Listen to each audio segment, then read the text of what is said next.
Bom dia, queridos. Tudo bom? Hoje nós vamos continuar o curso sobre Evangelho, Conversão e Evangelismo. E hoje o tema será a doutrina do arrependimento.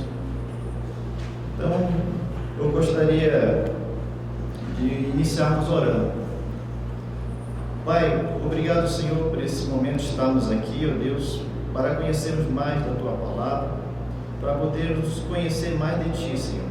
Te peço, Pai, que o Senhor abençoe as nossas vidas, perdoe os nossos pecados, Senhor, e que eles não nos atrapalhem de entender a Tua Palavra e de falar sobre ela. É o que eu te peço em nome de Jesus. Amém. Pessoal, estudar sobre o arrependimento é importante para compreender o Evangelho de Jesus, mas também compreender que nunca conseguiremos nos arrepender de forma perfeita até Jesus voltar. Muito tem se falado sobre o arrependimento e alguns acham que o arrependimento você aceita Jesus ali ou recebe Jesus como Salvador e aí pronto, você não precisa mais se arrepender. Não é bem assim.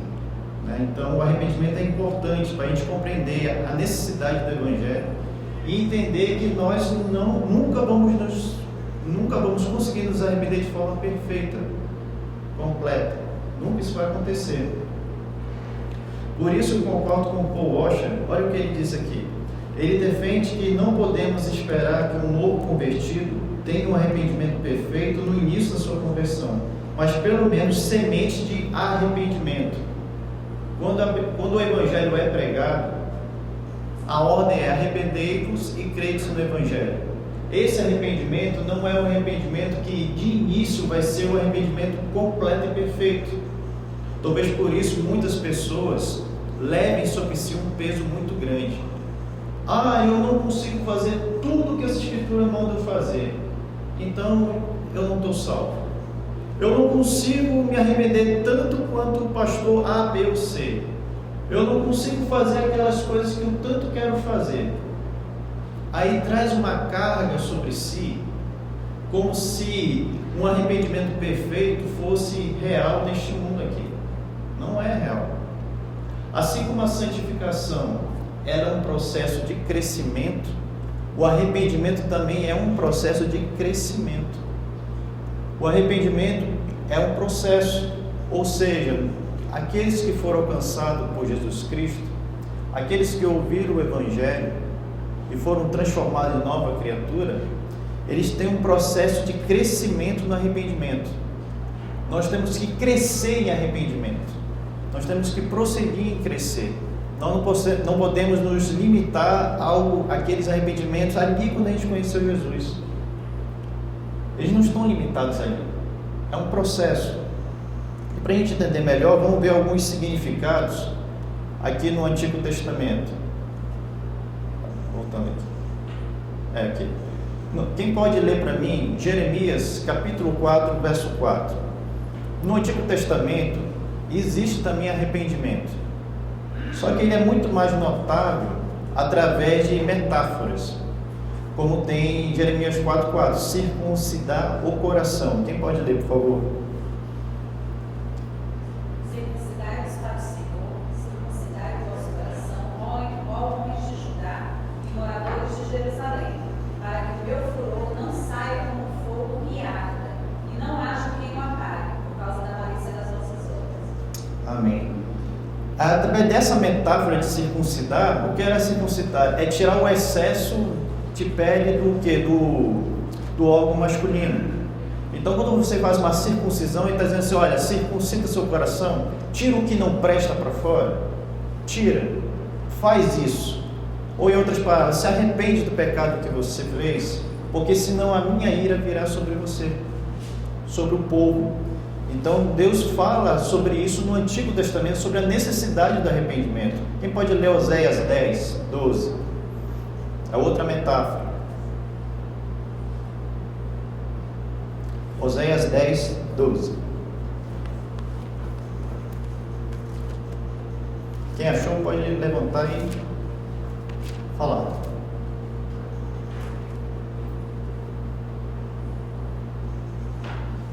Oséias capítulo 10, verso 12.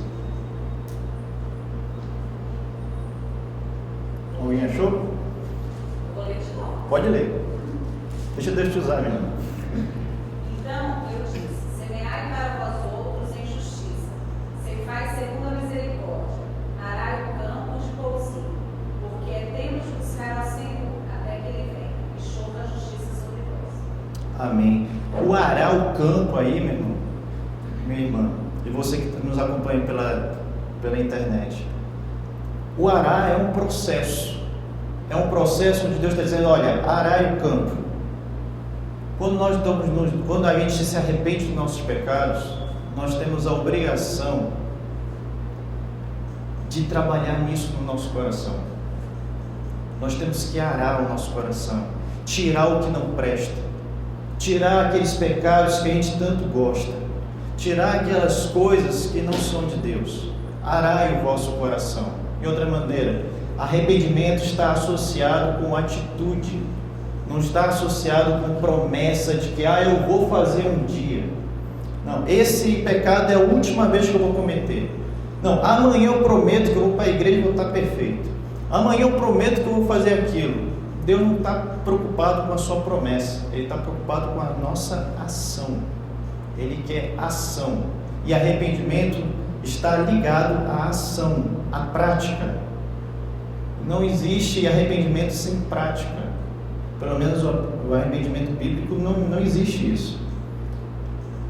Duas coisas estão envolvidas nisso no Antigo Testamento: reconhecer nossa ofensa contra Deus e a sua aliança. Em Salmo 51 fala muito sobre isso. E afastar-se do pecado por causa da promessa da aliança. Deus disse: olha, se você não se arrepender, você vai ser destruído pela minha ira. Você vai cair no fogo. Você vai ser afastado de mim. Você vai sair do meu meio. Você não vai estar mais na minha congregação. Então você precisa se arrepender. Em outras palavras, aí já é a questão da disciplina incluída aqui em Deuteronômio 30, de 11 a 20. Então Deus fala no Antigo Testamento: olha, é necessário esse arrependimento. Aí a gente vai para o Novo Testamento. E no Novo Testamento você vai encontrar 3 palavrinhas que falam sobre arrependimento. Essa primeira aqui, epistrepho, que enfatiza a ideia de voltar-se para trás, converter, retornar ao Senhor.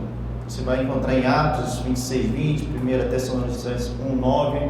Ou seja, eu antes de conhecer Jesus, eu gostava de me prostrar diante de estátuas.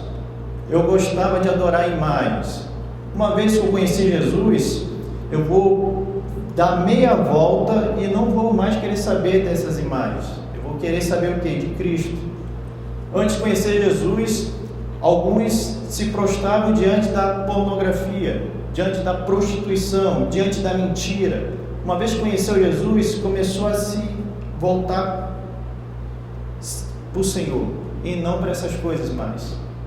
Então começa o retorno para o Senhor, deixando essas coisas de lado. Isso aconteceu em 1 Tessalonicenses 1,9, quando Paulo falou lá que o pessoal estava deixando os seus ídolos e voltando para Deus. A segunda é metamelomai, que comunica a ideia de tristeza que pode ou não ser acompanhado pelo retorno a Deus.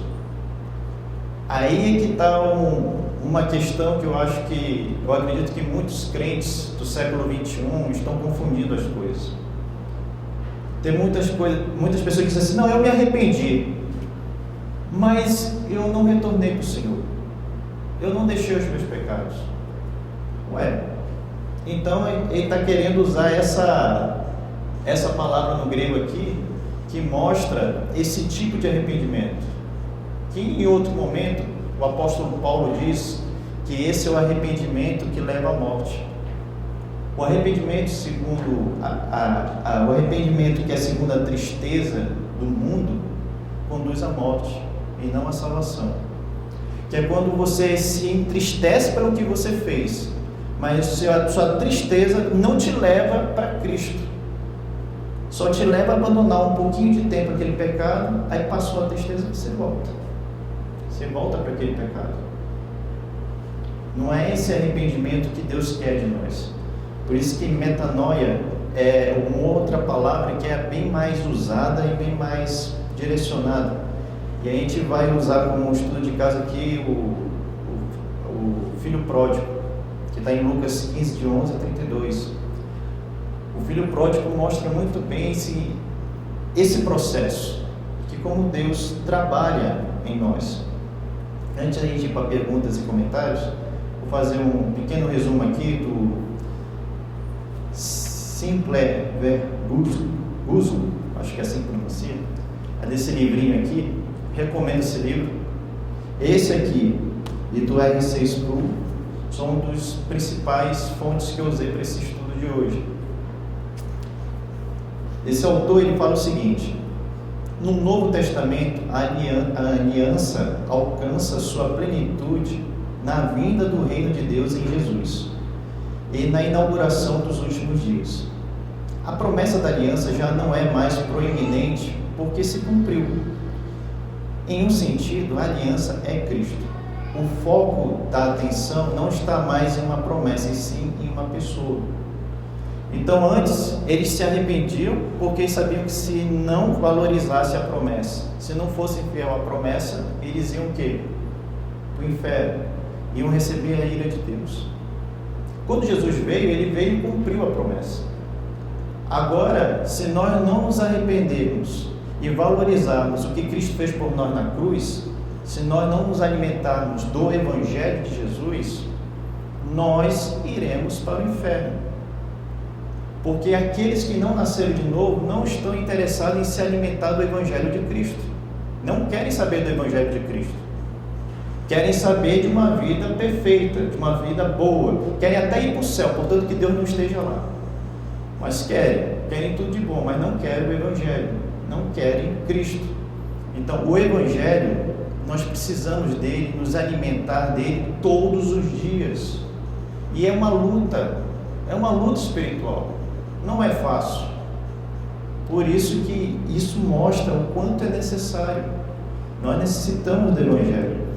Então eu mostrei até aqui que o arrependimento ele existe tanto no Antigo como no Novo, e eles têm relação entre eles.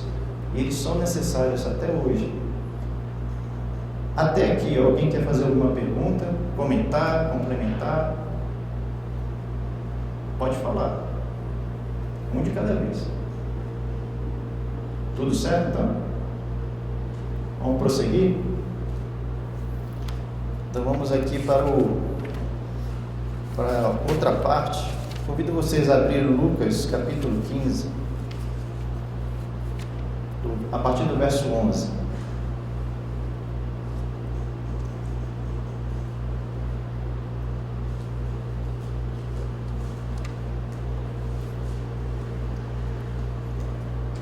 Eu fiz um gráfico aqui para tentar ajudar esse entendimento aqui das características. Todo arrependimento, o arrependimento bíblico, ele é baseado nessas 6 áreas. Essas 6 áreas. Todo arrependimento bíblico, aquele que se arrepender dos seus pecados e creram no Evangelho, creram em Jesus, tem essas 3 áreas, essas 6 áreas. A diferença, por exemplo, vamos pegar um exemplo da Maria. A Maria, ela teve uma percepção do Evangelho, dos seus pecados, uma percepção dos seus pecados maior do que Paulo e Pedro. Maria teve uma tristeza maior do que de Paulo e Pedro, mas Pedro teve uma tristeza maior do que Paulo. A confissão de pecados de Maria, no entanto, ela foi uma confissão menor, ela confessou menos. Paulo confessou mais e Pedro muito mais. Com relação ao ódio pelo pecado, Maria, ela por algum motivo ela odeia menos o pecado, mas Paulo odeia um pouco mais e Pedro muito mais ainda. A conversão, Maria conseguiu se converter dos seus pecados muito mais do que Paulo, mas Pedro foi muito, muito além. A vergonha, aqui Paulo se envergonhou mais do que os outros dois. Não importa, porque cada um tem uma situação diferente, mas todos que se arrependem dos seus pecados obrigatoriamente nunca vão chegar nessas áreas no item 0. Quem se converteu dos seus pecados nunca mais vai deixar de perceber seus pecados. Não vai, percepção 0, não tem como. Não tem como dizer, não estou percebendo que eu estou pecando. Que é isso? Se você nasceu de novo, não existe, não vai voltar ao estágio 0. Você pode até diminuir a intensidade de percepção, mas não vai voltar ao estágio 0.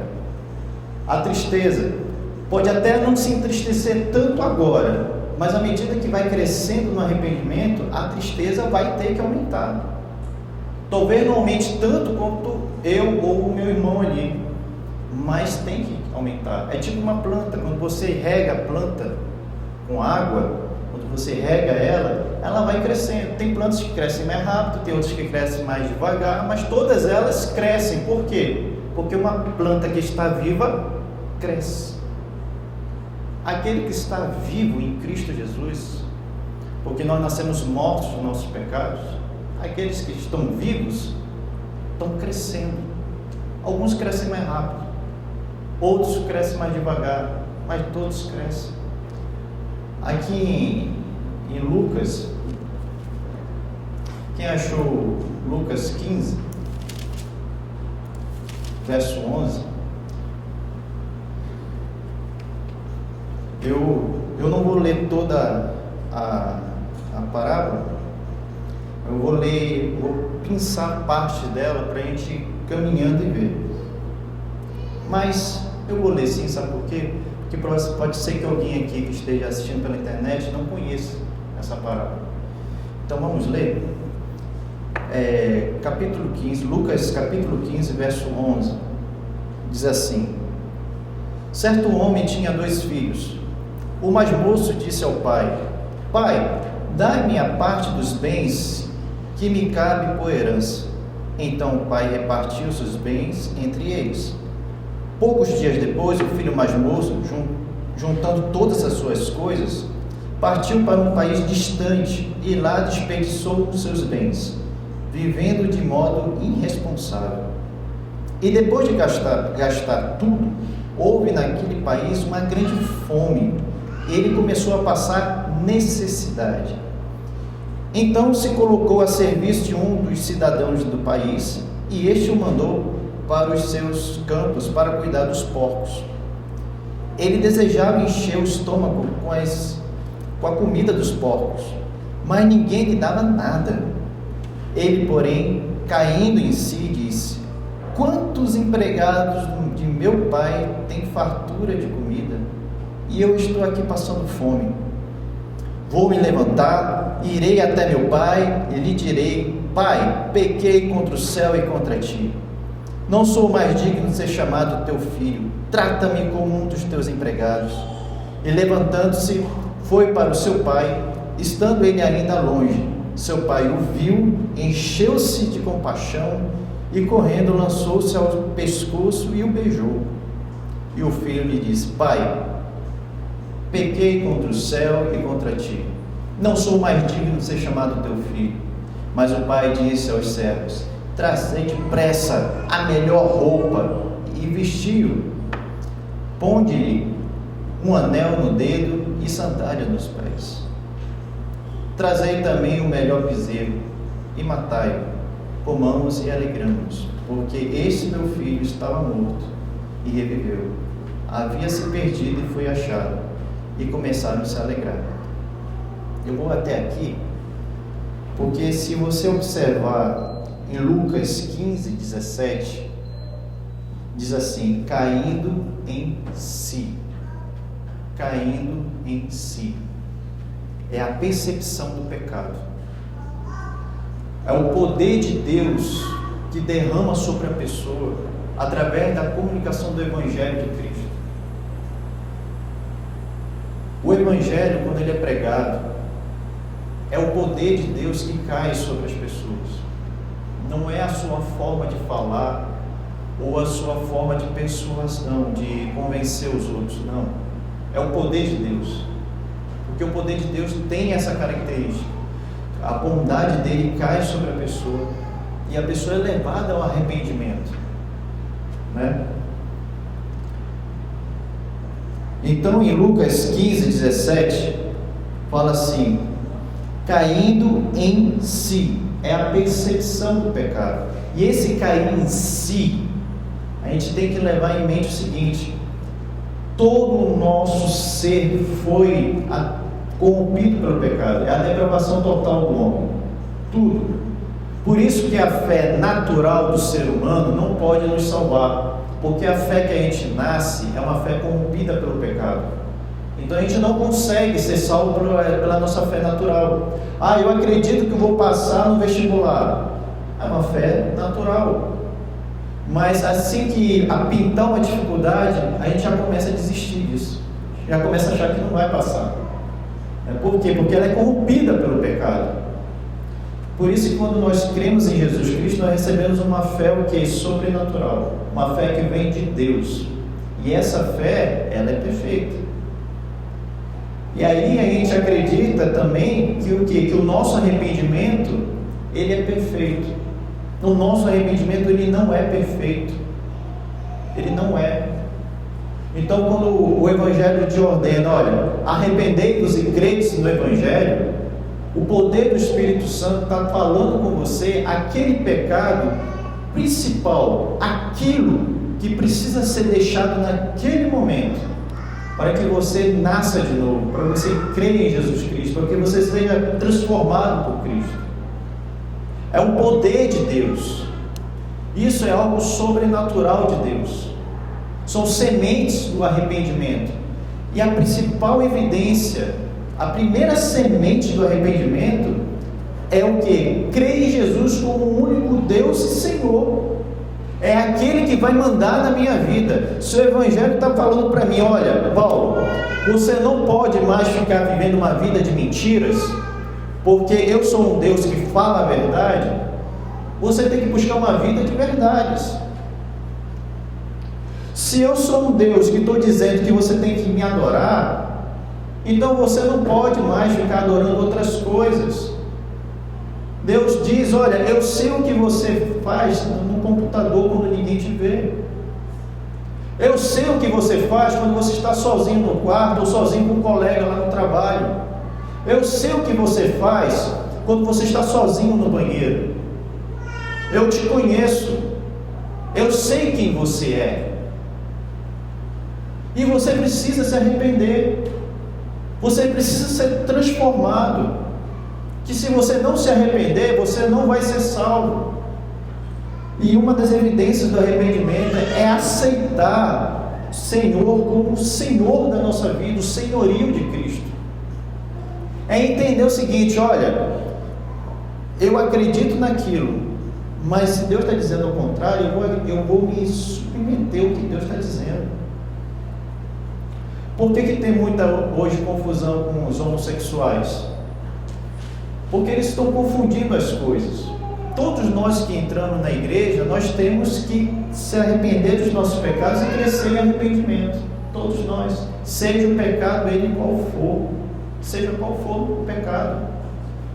O pecado da homossexualidade não é uma exceção. Eu tenho lutas contra isso. Vamos supor, uma pessoa entra. Aqui, olha, eu tenho dificuldade nessa área. Todos nós temos dificuldade em alguma área para abandonar os nossos pecados. Todos nós. Todo mundo aqui tem algum pecado que tem dificuldade para abandonar, seja ele qual for. Mas uma coisa é você entrar na igreja e dizer assim, não, eu tenho dificuldade, porque na verdade isso aí não é pecado, isso é imaginação da Bíblia, isso é fora de contexto, eu não preciso me arrepender. Outra coisa é você dizer, olha, eu tenho dificuldade e eu quero lutar. Eu quero lutar contra isso. Eu não estou satisfeito com isso. Algo me deixa incomodado. Então, se alguém que sofre com lutas homossexuais entrar aqui na igreja e dizer, olha, eu quero Jesus, eu me arrependo desse meu pecado, mas eu tenho dificuldade, eu quero lutar, me ajudem, vai ser ajudado. Vai ser. Quem aqui entrou na igreja e deixou de mentir por completo? Quem aqui, depois que conheceu Jesus, nunca mais falou nenhuma mentira. Ninguém. Então, exigir que uma pessoa que está lutando contra o pecado da homossexualidade entre na igreja e amanhã já seja 100% limpo, é hipocrisia. Ela precisa do Evangelho tanto quanto nós. Todos nós precisamos do Evangelho. Nós precisamos crescer no Evangelho. Nós precisamos crescer no arrependimento. Nós precisamos crescer na santificação. Em Hebreus 12, 14 diz o seguinte: procurai viver em paz com todos e em santificação, sem a qual ninguém verá o Senhor. Santificação não é a mesma coisa que arrependimento, mas não existe arrependimento sem santificação. Não existe. Andam juntos. Não tem como eu crescer na santificação se eu não crescer no arrependimento dos meus pecados. Se eu tenho 10 anos de crente hoje, eu tenho que ser capaz de me arrepender muito mais do que quando eu conheci Jesus. Eu tenho essa obrigação. Eu preciso disso, se eu nasci de novo. Ontem eu estava aqui no culto jovem, e a gente deu um exemplo. Existe o caminho largo e o caminho estreito, e esse caminho é Cristo. No caminho largo, apesar de ser largo, não tem espaço para o arrependimento. O caminho estreito, apesar de ser estreito, cabe completamente o arrependimento ali. Não tem como andar pelo caminho estreito se não for pelo arrependimento de pecados. Não tem. Mas eu não consigo. Pode ser que existam pessoas que pensem assim: mas eu não vejo alguma coisa na minha vida que eu tenho que me arrepender. Eu não consigo mais me arrepender. Pode ser que você conheça alguém que fale isso. Não, eu não consigo mais. Meu irmão, quando nós estamos com a barriga cheia, a sobremesa não entra mais, né? A gente não tem mais fome, né? Quando você come aquele prato bom, aquele churrascada, aquele peixe lá, né? Lá a gente que é do Pará gosta de um peixe. Então você come ali, você enche a barriga. Quando você enche a barriga, você não tem mais fome. Quando nós enchemos a nossa barriga de pecado, a gente não tem mais fome de arrependimento. É isso que está acontecendo com muitos. Se está cheio de pecado, não tem mais fome pelo arrependimento. Então tem coisa errada. Não existe crente que não necessite se arrepender de alguma coisa. Todos nós precisamos nos arrepender de alguma coisa. Aí o filho pródigo, a tristeza pelo pecado, lá no capítulo 15, verso 17 diz assim: quantos empregados no meu pai têm comida de sobra, e eu aqui morrendo de fome. Ele sentiu tristeza. Como é que pode? Eles têm lá e eu aqui. Meu Deus, eu sou o cara mais besta do mundo, mais idiota do mundo. É se sentir mesmo a pior pessoa, é se sentir tristeza. Agora, essa tristeza varia. Tem pessoas que, dependendo do que Deus faz na sua vida, a tristeza é tão grande que parece que aquela pessoa foi mais salva do que outra. Mas não é assim. Cada um, Deus trabalha de maneira particular. Mas a tristeza tem que existir. Tem que existir a tristeza. A gente caminhando mais um pouco, no verso 18 ao 19, tem assim: e eu vou dizer ao meu pai: Pai, pequei contra o céu e contra ti, não sou mais digno de ser chamado teu filho. Se houve tristeza, se houve percepção, tem que haver confissão. Às vezes é difícil confessar pecado. Aliás, geralmente é difícil. É difícil você confessar que você errou. É difícil confessar pecado. E tem pecados que as consequências são tão grandes que se torna mais difícil ainda. Mas tem que ter confissão. Se não houver confissão de pecados, Então, há necessidade de se entristecer mais. Há necessidade de se alimentar mais do Evangelho. Porque quanto mais a gente se alimenta do Evangelho, mais fome de arrependimento a gente vai ter. A fome do arrependimento tem a ver com o que nós estamos comendo. Se nós estamos nos alimentando do Evangelho, a gente vai ter mais fome.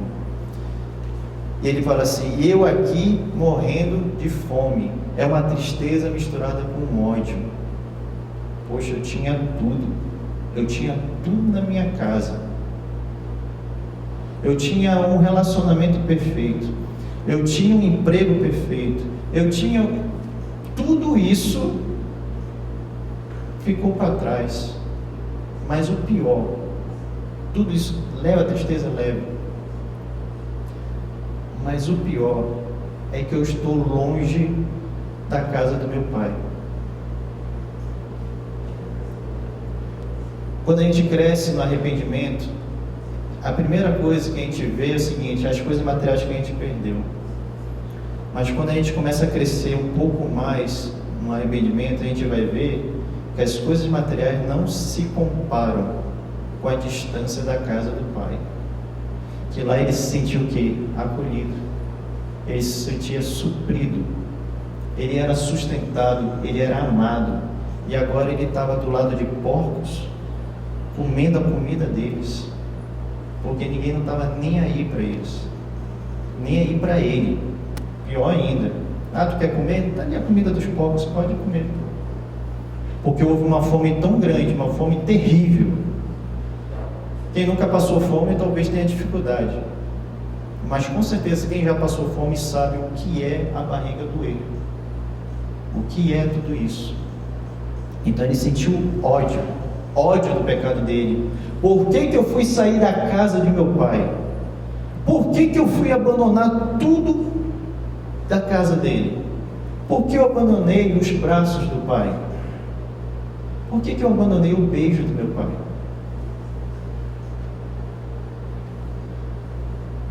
A comunhão com o pecado não nos deixa enxergar as consequências do nosso pecado. Quando nós temos comunhão com o nosso pecado, a gente não consegue enxergar as consequências. A gente não consegue enxergar nada. É tipo quem gosta de pescar aqui. Quando você vai pescar, o que acontece? Você põe um anzol lá e o peixe morde a isca. O peixe não está nem aí se ele vai morrer. Ele quer matar a fome dele. Ele quer matar a fome dele na isca. Por isso que ele morre de besta.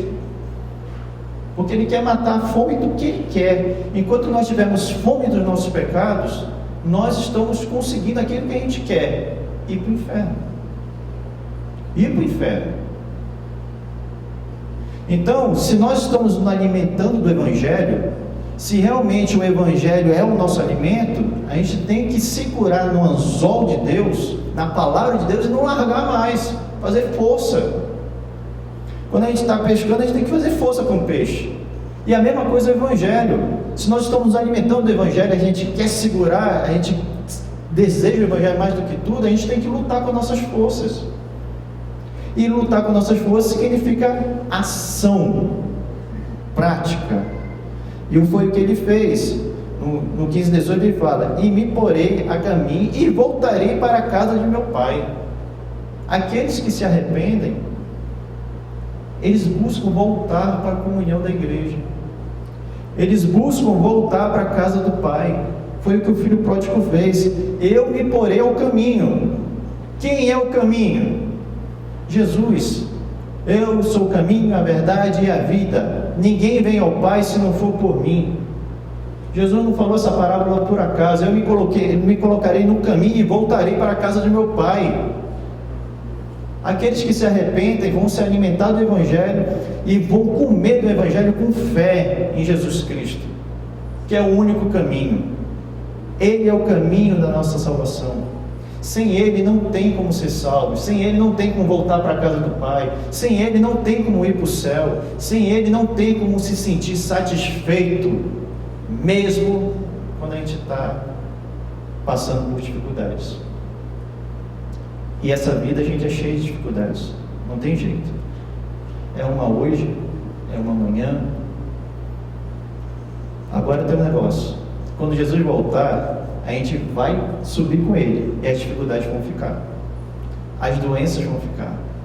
O mal vai ficar. O pecado vai ficar. Porque eles não vão junto conosco para o céu. E é essa esperança que nós temos que ter. A esperança do Evangelho. E essa esperança, ela só tem ânimo no nosso coração, se o nosso coração estiver arrependido. Se o nosso coração não estiver arrependido, não tem como. E no verso 21, ele mostrou que estava com vergonha. Ele mostrou, porque ele disse assim: olha, quando eu chegar com meu pai, eu vou falar com ele. Isso. Olha, pai, pequei contra ti, pequei contra os céus.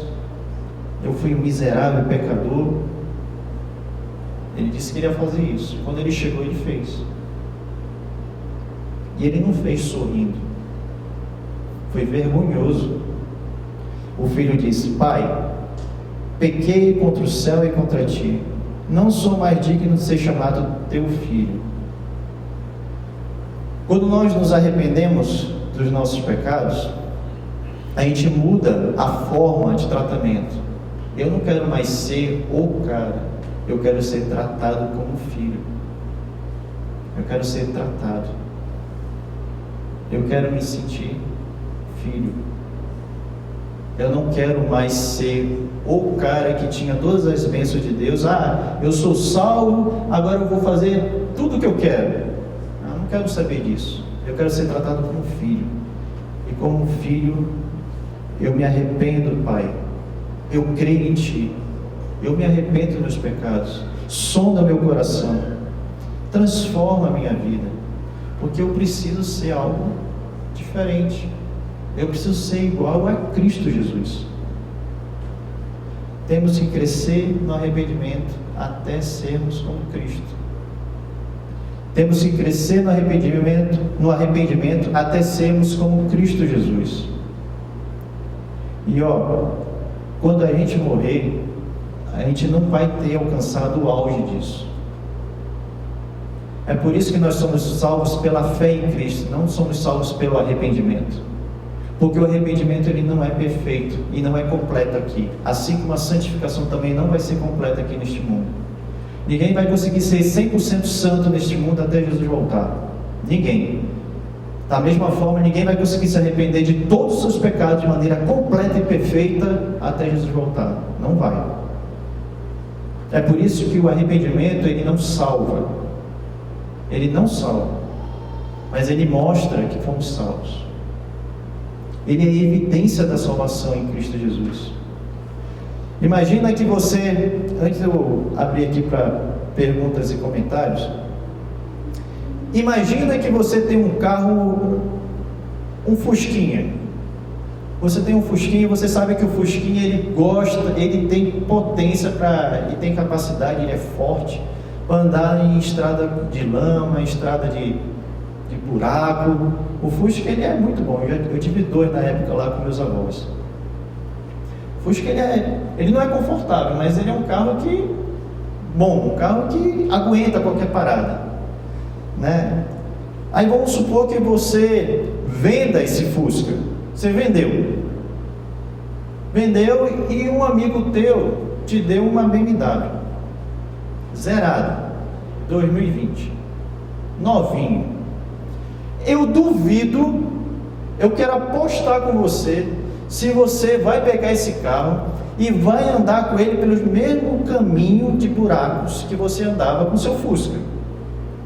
Eu duvido se você não vai procurar uma melhor loja para lavar o seu carro, ou se você vai até a observar mais seus pés para não entrar poeira ou não entrar sujeira no seu carro. Eu duvido. Você vai ter um cuidado maior. Você vai escolher um outro caminho. Você não vai mais para aquele caminho de pedras. Você vai procurar um caminho melhor. Quando nós somos salvos em Cristo Jesus, nós recebemos um novo coração. E esse novo coração nos faz querer desejar não entrar com o pé sujo na presença de Deus. Não entrar com nossos pecados como se fossem pecados. Esse novo coração vai nos fazer andar pelo caminho estreito, mesmo que tenha que esperar o semáforo abrir.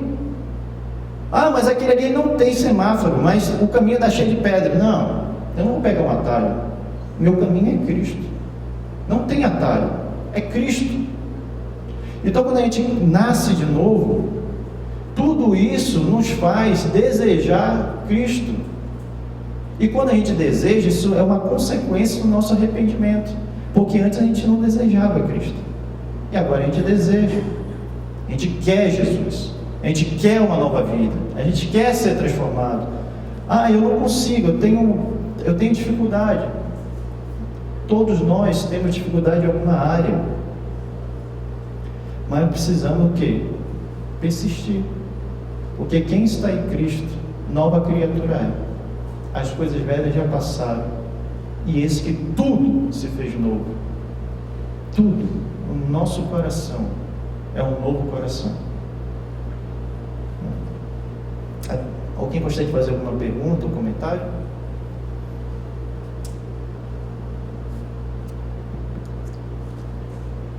Passa o microfone para ela. Pode falar. Essa percepção que você falou do gráfico, ela é dada pelo Espírito Santo. Isso. Todos os pecados. Isso. Ela está perguntando o seguinte: se essas percepções, tristeza, confissões, ódio, pecado, é dado pelo Espírito Santo? Sim. É o Espírito Santo, é o poder de Deus que faz isso no coração, na nossa vida. O Espírito Santo, quando todos aqueles, vamos supor aqui, deixa eu tomar aqui essa água.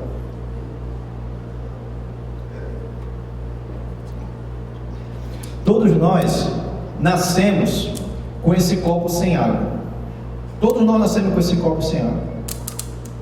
Ou melhor, a gente nasce sem copo nenhum. A gente nasce ali só nós. Quando a gente crê em Jesus Cristo, o poder de Deus, o Espírito Santo de Deus, nos dá um copo cheio de água para nós. Esse copo cheio de água é o que a gente chama de batismo do Espírito Santo. Nós somos iniciados no reino do Espírito.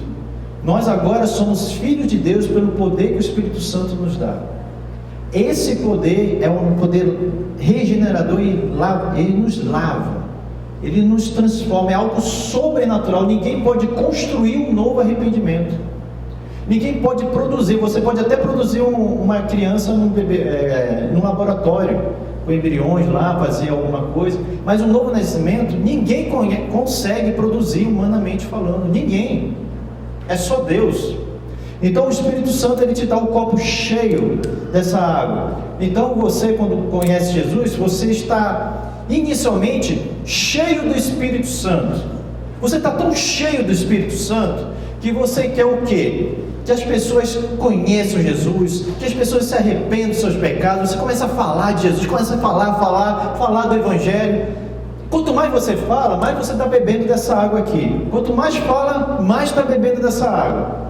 Aí o que acontece? A água começa a baixar.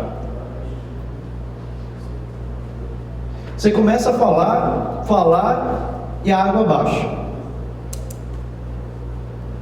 Se a gente não se alimentar do Evangelho, não tem como o Espírito Santo nos encher novamente. E quando o copo está vazio, a gente não tem vontade de usá-lo mais. A gente não quer mais saber do Espírito Santo, a gente não quer mais saber de Deus, a gente não quer mais saber de Jesus, a gente não quer mais saber da palavra dele, porque o copo está vazio. Porque a gente se empolgou tanto em falar e pregar, e esqueceu de se alimentar. Nós precisamos nos alimentar do Evangelho, para que Deus, o Espírito Santo, nos encha e nos mantenha cheios do seu poder. Porque sem ser cheios do poder do Espírito Santo, essas categorias aqui não vão ser perceptíveis na nossa vida. E quando isso aqui não é perceptível na nossa vida, o diabo aproveita para dizer: você não nasceu de novo, você não é filho de Deus, o que você está fazendo dentro da igreja? E começa a tristeza, começa algo destruidor, porque o diabo vem para matar, roubar e destruir. Só que tem uma coisa que o diabo Ele sabe, mas às vezes a gente não sabe. Por mais que o nosso copo esteja vazio, o copo ainda está na nossa mão. O Espírito Santo dentro de nós vai te esmurrar na sua tristeza, até te jogar direto para a palavra dele e para o arrependimento. Ele vai te pegar de tal maneira que vai usar a tua tristeza para te mandar para o arrependimento. Aí começa a luta entre a carne e o espírito. Começa a luta. Essa luta é uma luta que a gente vai ter até a volta de Cristo Jesus. Não tem jeito. Por isso que a gente precisa se alimentar do Evangelho, para a gente ser cheio do Espírito Santo, para que a gente possa lutar e permanecer firmes até a volta de Cristo.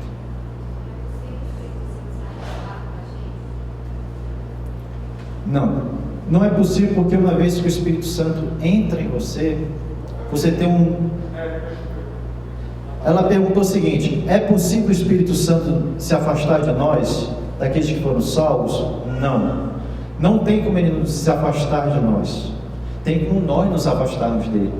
Isso tem. Porque uma vez que ele transformou o nosso novo coração só existe por causa do Espírito Santo. Não existe novo coração sem o Espírito Santo. Não existe. É tipo você tem um carro flex, ou melhor, um carro a gasolina, e você vai transformá-lo em carro a álcool. Não tem como você transformar um carro a álcool e não alimentar ele com álcool. Como é que você vai transformar um carro de gasolina para álcool e vai continuar alimentando ele com gasolina, com pecado? Não tem como. Então o Espírito Santo, ele nunca sai de nós, porque o novo nascimento foi a obra dele, somente dele. Agora a gente se afasta dele quando a gente prefere os pecados do que o Cristo. Porque o Evangelho, quando ele é pregado, o Espírito Santo atua, porque o Evangelho, a responsabilidade, foi o Espírito Santo que inspirou o quê? As Escrituras. As Escrituras têm o poder de Deus. Então quando você ouve uma pregação e parece que Deus não está agindo, é porque talvez o Evangelho ali não esteja sendo pregado. Porque onde o Evangelho é pregado, o Espírito Santo age.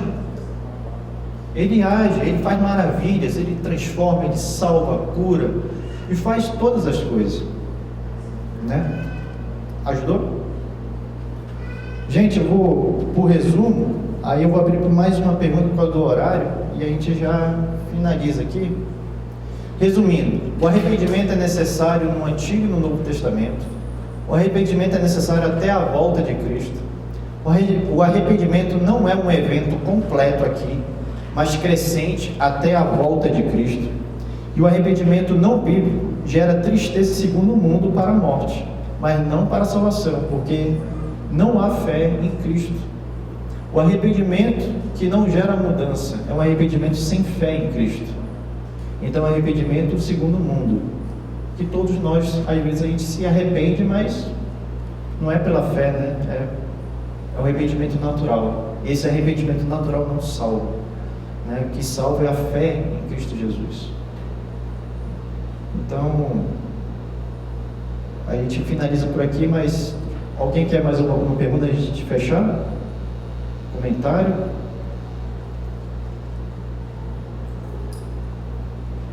Ninguém? Então, vamos orar.